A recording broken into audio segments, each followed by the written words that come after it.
All right, this is going to be the video for Standard 5, which is all about solving. So let's get right into it. Problem number 1 has a specific way I want you to solve, which is to solve by factoring. So let's see what we can do here. I am a guess and check person. So let's see, I'm going to split the x. All right, so let's go, 2, 3, 8, and 1. I want the 8 to be negative, the 1 to be positive. All right, now, I know that it was just a whole bunch of numbers that I was writing down, and some of them didn't even make sense when I said an 8 and I put down a 4. Okay, so 2x times 3x is 6x squared. 1 times negative 4 is negative 4. The outside terms multiply to a negative 8x, and the inside terms multiply to a positive 3x. Negative 8x plus 3x is the negative 5x I want in the middle. Setting the factors equal to 0 is going to get you 2x plus 1 equals 0. That means x equals negative a half. And 3x minus 4 equals 0, which means x is equal to positive 4/3. There are your two answers. Problem number 2 also is solved by factoring, but the factoring in this one is going to be to factor out a GCF of 7x. X minus 2 is left over. And I'm going to set my factors equal to 0. So 7x is equal to 0. X minus 2 is equal to 0, which means x is equal to 0 or positive 2. All right, so those two are done, solved by factoring. Problem number 3 is solved by completing the square. But before you even do any completing the square part, let's go ahead and divide everything by 2. So x squared minus 4x minus 17 over 2 is equal to 0. So x squared minus 4x, I'm going to go ahead and move the 17 over 2 to the right side. To complete the square, I want you to take negative 4, chop it in, whoops, let's actually write that correctly. Chop it in half and square it. That's going to be positive 4. So I'm going to add 4 to both sides. So this side, left side, is going to be x minus 2 squared. Right side, I don't feel like thinking about what 17 over 2 plus 4 is. But as a fraction, that is 25 over 2. Make the calculator go away. I'm going to go ahead and take the square root of both sides. So x minus 2 is equal to plus or minus. Now, this is where it's going to get a little bit weird. Square root of 25 over 2 is going to be the square root of 25, which is 5, over the square root of 2. I'm going to rationalize that. So x minus 2 is equal to plus or minus 5 root 2 over 2. And then I'm going to add 2 to both sides. So 2 plus or minus, oops, write the 5 first. 5 root 2 over 2. Make sure I get all that in the little box there for completing the square.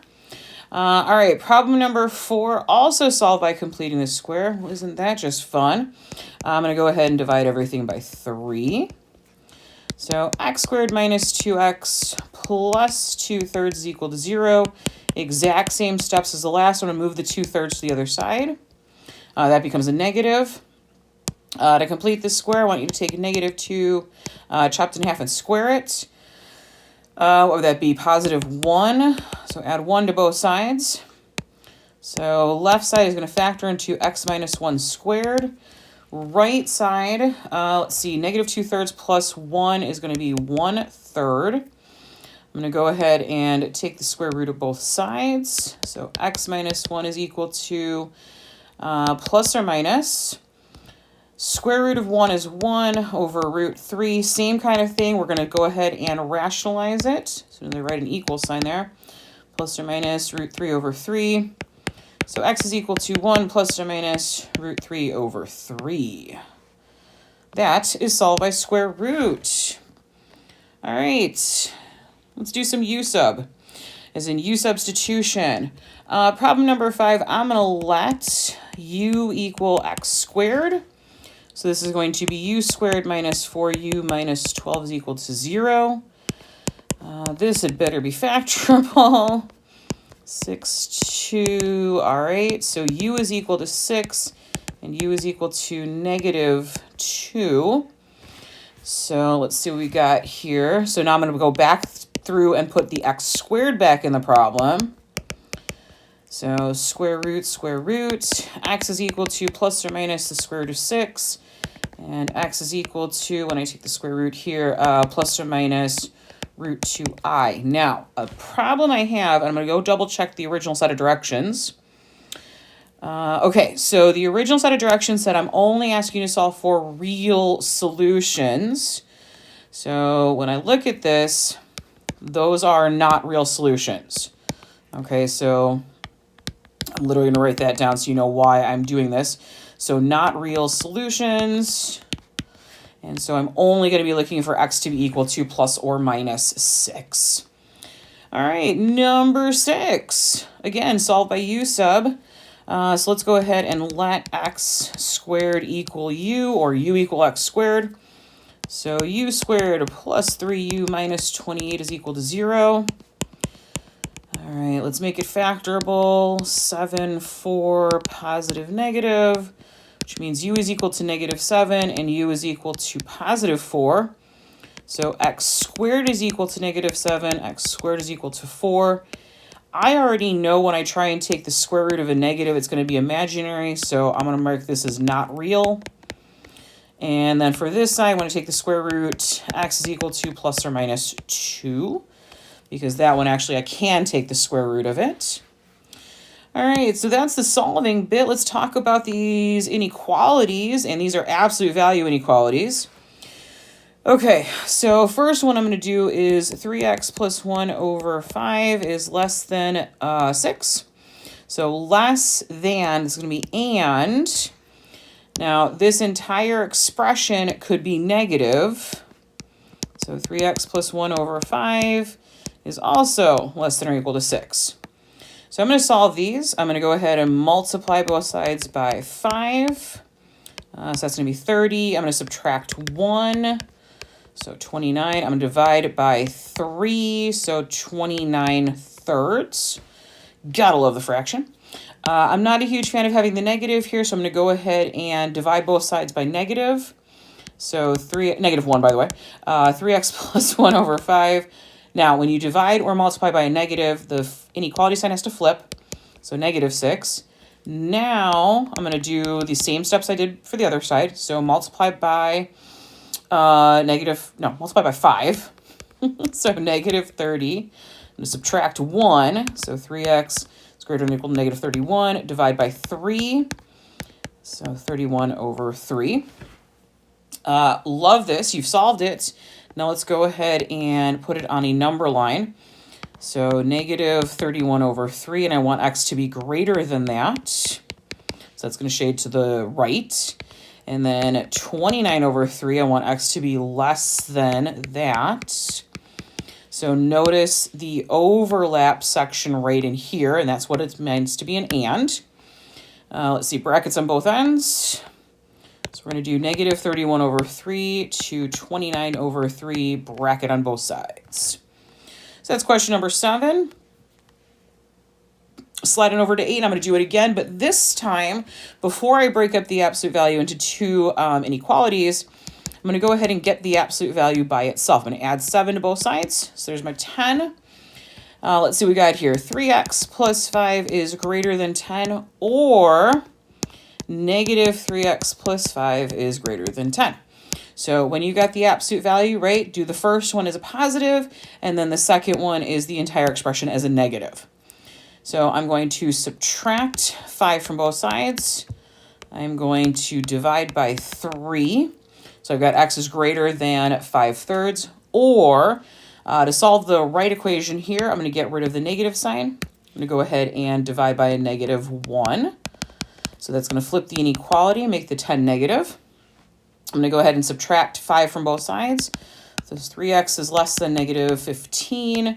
X is less than negative 5.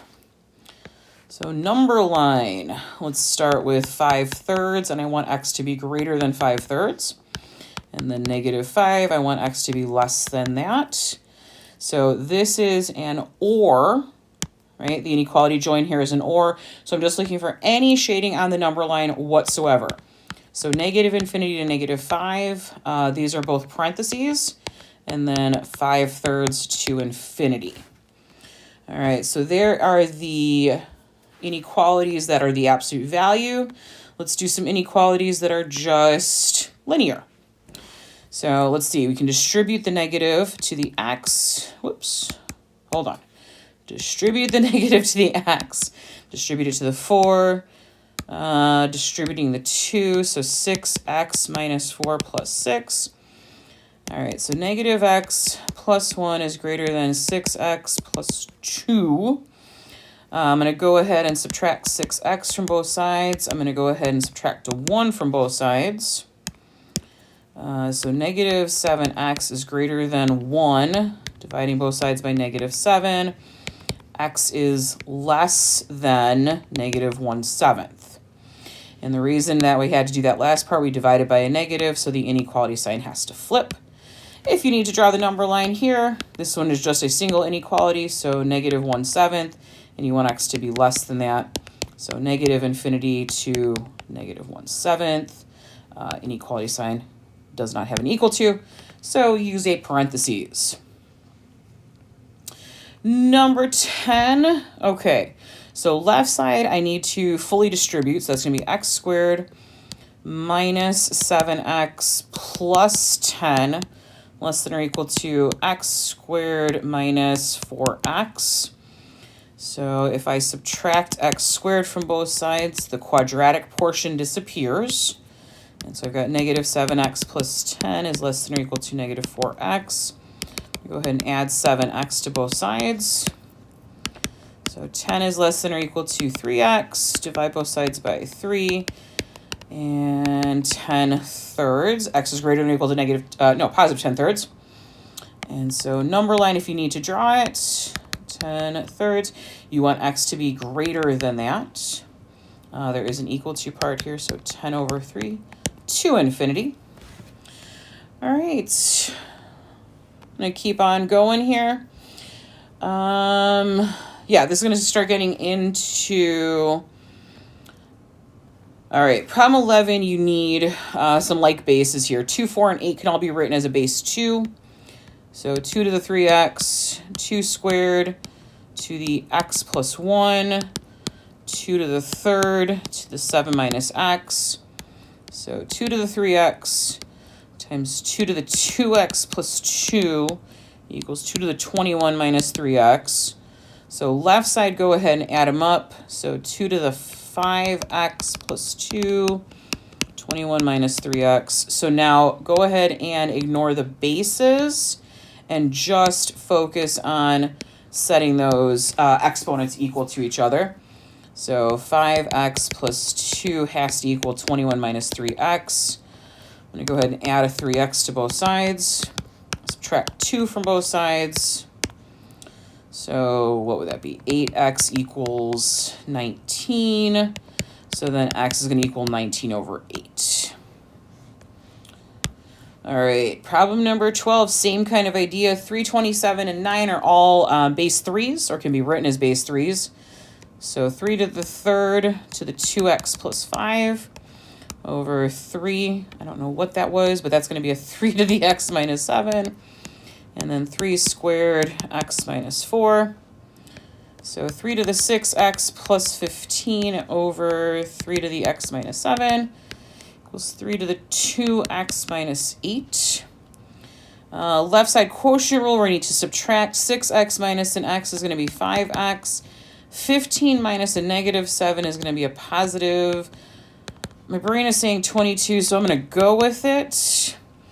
And that works. So now again, we're at the point where we get to just focus on the exponents being equal. So I'm going to make an equation just from those. So 5x plus 22 is equal to 2x minus 8. Subtract 2x, subtract 22, minus 2x. So that's going to be 3x equals negative 30. So x is equal to negative 10. All right.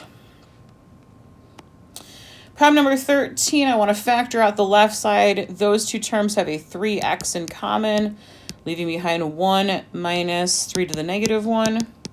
It's 18. Now the fun part is you can actually just put that in your calculator. And I'm going to do that. So 1 minus 3, raise it to the -1 power. It's going to come out kind of wacky looking. So I'm going to go ahead and turn it into a fraction immediately. It's 2/3. So 3 to the x times 2/3 is equal to 18. So what you can do is multiply by 3/2 on both sides. So 3 and 3 and the 2 and the 2 cancel. And then if I take the 2/3 that's already in the calculator, oops, nope, I need to do 18 times 3/2. So that's 27. There's that color. So 3 to the x is equal to 27. Go ahead and lose the calculator. So 3 to the x equals 3 to the 3rd, which makes x equal to 3. All right, number 14 here. All of these 2 to the x's are identical, and there happens to be, what, 1, 2, 3, 4, 5 of them. So 5 times 2 to the x equals 80.